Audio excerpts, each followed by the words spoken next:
Okay, Ginebra. Ginebra Rain or Shine muna, no? So, itong game na to, game 3, 1-1 ano, before.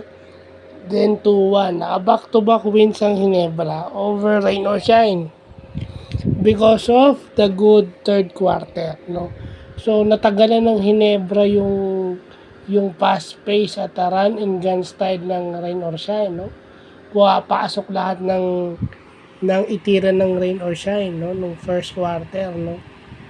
Tsaka nung second, no? So, ang maganda doon, second quarter, medyo na-weather nila yung storm, nakabalik sila.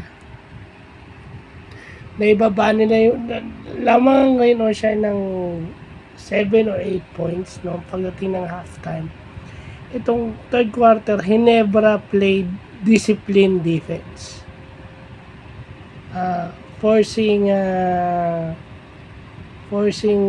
Rain or Shine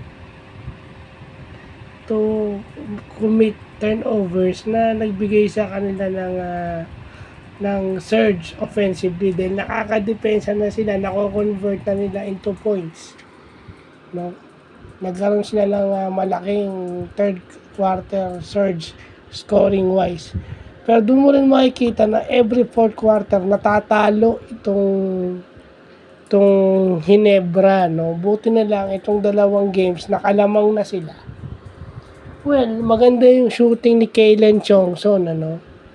So, yun yung nagpa-favor of. But Rain or Shine is taking too many outside shots. Dahil pumapasok yun nung una, akala nila all throughout the game papasok. Hindi nangyari. So again, a case of 3-point shots not falling in. Especially kay Karakot, no, yung 5 tinira niya pumasok, pero yung mga huli niya minintaste, no. So, yun lang yun. And then Ginebra countered with the offense-defense kind of a game. Pero bumabalik itong Rain or Shine. There's no doubt.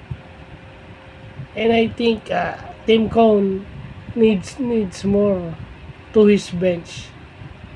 Scoring and even defending, even rebounding. So, yun lang po.